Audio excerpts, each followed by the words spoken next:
85 દિવસની ડુંગળી થયેલી છે અને એમાં મૂળ તંતુનો તમે વિકાસ અને ગ્રોથ જોઈ શકો છો. ટ્રાઇકોડર્મા વિરિડી, સુડોમોનાસ ફ્લોરોસન્સ, મેટારાઇઝમ એનિસ્પ્લોય અને માઇકોરાઇઝા. જમીનજન્ય ગમે તે ફૂગ હોય, કૃમિ હોય, આપણે રોગનું નિદાન પણ નથી કરવું પડતું. તેના માટે ચોક્કસથી કામ આપશે. લાયોફિલાઇઝેશન ટેકનોલોજીથી બનેલી છે. કૃમિને લઈને ફૂગ આવતી હોય છે, સુકારો આવતો હોય છે અને ડુંગળીમાં તમને ખબર છે સુકારો આવે એટલે કાંઈ પણ બચતું નથી. ચોમાસામાં મને બાફિયામાં માટે બહુ સારું કામ આપેલું છે. તો 250 ગ્રામ પ્રતિ એકરે પિયત જોડે કે જમીનમાં જો ભેજ હોય તો માટી કે ઓર્ગેનિક ખાતર હોય એના જોડે મિક્સ કરીને આપણે આપી શકો. અત્યારે તમે જોઈ રહ્યા છો તો ખેડૂતે સરસ ડુંગળીનું વાવેતર કરેલું છે અને સરસ મજાની ડુંગળી અત્યારે ઉગી ગયેલી છે અને સારી એવી દેખાય છે. અત્યારે આપણે આવી ગયા છીએ રાજકોટ જિલ્લાના ફાળદંગ ગામમાં કે જ્યાં પ્રગતિશીલ ખેડૂતોને આપણે મળવા આવ્યા છીએ અને આ તમે જે ડુંગળીની રંગત જોઈ રહ્યા છો એ કેવી રીતના ડુંગળીમાં ટ્રીટમેન્ટ કરેલી છે, કેવી કેવી દવાનો ઉપયોગ કરેલો છે, કેવા કેવા બેક્ટેરિયાનો ઉપયોગ કરેલો છે અને સુકારાને લગતા, જે કૃમિને લગતા અને જે ફૂગને લગતા રોગો આવે છે એના નિયંત્રણ માટે કેવી કેવી વસ્તુનો ઉપયોગ કરેલો છે એની માહિતી આપણે આજે મેળવીશું, જેથી કરીને આપણને ખબર પડે કે ભાઈ કેવી રીતના ટ્રીટમેન્ટ કરવાની હોય છે અને કેવી રીતના વધારે આપણે ઉત્પાદન લઈ શકીએ. તો વાલા ખેડૂત મિત્રો, આ ખેડૂત પુત્ર ગુજરાતીનું હરહંમેશને માટે એક સૂત્ર રહ્યું છે કે પ્રગતિશીલ ખેડૂત અને એમાંય ખાસ કરીને જે યુવાન ખેડૂત અને અવનવી આધુનિક ટેકનોલોજીથી ખેતી કરે છે એવા આપણી સાથે અત્યારે યુવાન ખેડૂત જોડાઈ ચૂકેલા છે. એનો આપણે પરિચય લઈએ અને આગળ વાતચીત કરીએ. મારું નામ છે નિકુંજભાઈ પ્રાગજીભાઈ સત્તાણી, ગામ ફાળદંગ, તાલુકો જિલ્લો રાજકોટ. તો નિકુંજભાઈ, આપણા ખેડૂતોને તમે એ જણાવો, આ ડુંગળીની સરસ મજાની રંગત અત્યારે દેખાય છે, મેઇન એનું કારણ શું છે અને કેટલા દિવસનો પાક થયો છે? પાક ગણો ને તો 80 થી 85 દિવસનો થઈ ગયો છે અત્યારે. અને ડુંગળી તો બહુ સારી જ છે. હવે મેઇન કેવું હોય નિકુંજભાઈ, ઘણા બધા ખેડૂત મિત્રોને અવારનવાર ડુંગળી જેવા પાકોમાં, લસણ જેવા પાકોમાં, પછી અત્યારે શિયાળુ પાકની સિઝન ચાલી રહી છે એમાં ચણા ગણીએ, ધાણા ગણીએ, જીરું ગણીએ, કોઈ પણ પાકો હોય એમાં કૃમિને લઈને ફૂગ આવતી હોય છે, સુકારો આવતો હોય છે અને ડુંગળીમાં તમને ખબર છે સુકારો આવે એટલે કાંઈ પણ બચતું નથી. તો એની માટેની તમે ટ્રીટમેન્ટ કરવા માટે કેવી કેવી વસ્તુ અત્યારે વાપરી રહ્યા છો? એના માટે અમે તો પહેલાં 7 સ્ટાર NPK અને 2 બેક્ટેરિયા વાપરેલા છે. ઓકે. એનું રિઝલ્ટ બહુ સારું છે. કૃમિ ફૂગજનક રોગ આવે એમાં આ વસ્તુ બહુ કામ આપે છે. ઓકે. મેં આ વસ્તુ ચોમાસામાં મગફળીમાં કરેલી હતી. એ મગફળીમાં સુકારો છે, કાળી ફૂગ છે, રાતળ થઈ જાય, મગફળીમાં સુકાવો આવે, એમાં બહુ રિઝલ્ટ સારું મને એનું મળ્યું છે. ઓકે. અને આ ડુંગળી જેવા પાકમાં તમે આ 7 સ્ટાર જે નેનોબીના બેક્ટેરિયા આવે છે એ કેટલી વાર ઉપયોગ કરેલા છે? ડુંગળીના પાકમાં મેં અત્યાર સુધીમાં 1 વાર ઉપયોગ કરેલા છે. એટલે એનું રિઝલ્ટ બહુ સારું છે. મેં ચોમાસામાં ડુંગળીમાં કરેલા જ છે આના ઉપયોગ. ચોમાસામાં 2 વાર કરેલા હતા મેં, જે ચોમાસામાં મને બાફિયામાં માટે બહુ સારું કામ આપેલું છે. હવે ઘણા બધા ખેડૂત મિત્રોએ આ 7 સ્ટારનું નામ તો સાંભળેલું જ હશે. હવે નેનોબીની સાથે તમે કેટલા વર્ષથી જોડાયેલા છો? નેનોબીની સાથે તો હું 2 વર્ષથી જોડાયેલો છું. અને બીજા કેવા કેવા પાકોમાં આ વસ્તુનો ઉપયોગ કરેલો છે તમે? બીજા મેં ડુંગળી છે, ચોમાસામાં ડુંગળી છે, શિયાળામાં અત્યારે ડુંગળી છે એમાં કરેલો છે, ચોમાસામાં મગફળી માટે કરેલો છે, કપાસમાં કરેલો છે સ્વતંત્ર.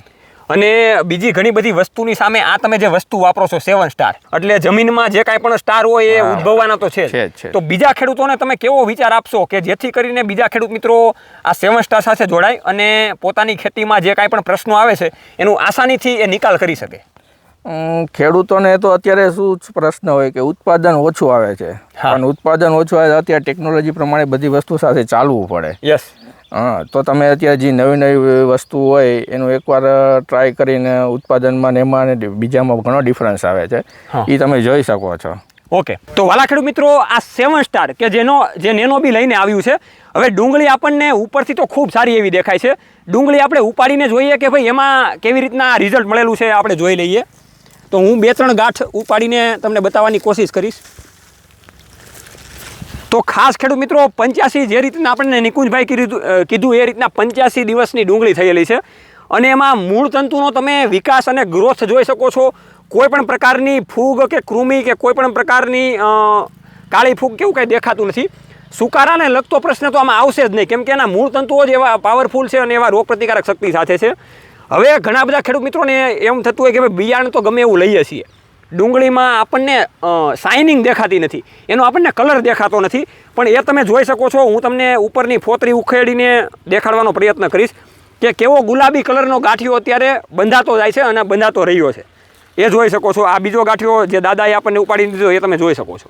એટલે ખાસ કરીને આપણે એ જ જણાવવાનું કે ભાઈ 7 સ્ટારના સંગાથે આપણે જોડાઈએ અને ખાસ એમાં કેવી કેવી વસ્તુઓનો ઉપયોગ કરવામાં આવેલો છે એ આપણે જાણી લઈએ. કોઈ પણ ચણા, જીરું, ધાણા, કોઈ પણ પાક હોય એમાં આપણે વાપરી શકીએ છીએ. આપણી સાથે ખાસ યુવા મિત્ર અને એવા નેનોબીના એગ્રોનોમિસ્ટ આપણી સાથે જોડાઈ ચૂકેલા છે. એની પાસેથી આપણે ટેકનિકલ માહિતી મેળવીએ કે ભાઈ આ જે ચમત્કાર થઈ રહ્યો છે એનું મેઇન કારણ શું છે. તો તમારો પરિચય આપીને આ જણાવો. સાગરભાઈ, હું દીપ પીપરિયા, Okay. બીએસસી એગ્રીકલ્ચર આણંદથી કરેલું છે. ઓકે.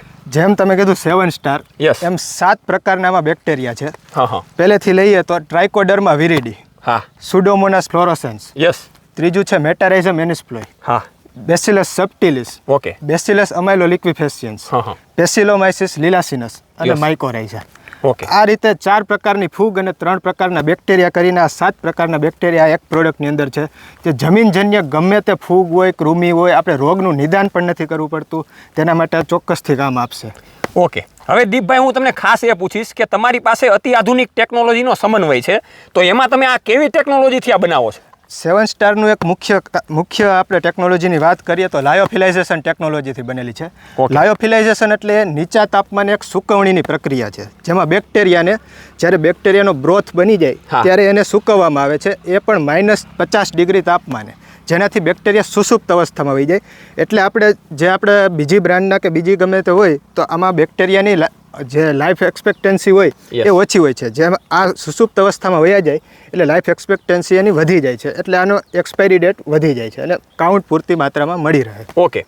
હવે આ જે 7 અદ્ભુત બેક્ટેરિયાનો સમન્વય તમે આમાં એકઠો કરેલો છે, તો ખેડૂતોને આનો ડોઝ કેવી રીતના આપવો એ તમે ટૂંકમાં માહિતી આપી દો, જેથી કરીને ઘણા બધા ખેડૂત મિત્રોને ખ્યાલ આવે. 7 સ્ટાર કોઈ પણ પાકમાં લ્યો તમે તો 250 ગ્રામ પ્રતિ એકરે પિયત જોડે કે જમીનમાં જો ભેજ હોય તો Yes. માટી કે ઓર્ગેનિક ખાતર હોય એના જોડે મિક્સ કરીને આપણે આપી શકો. ઓકે.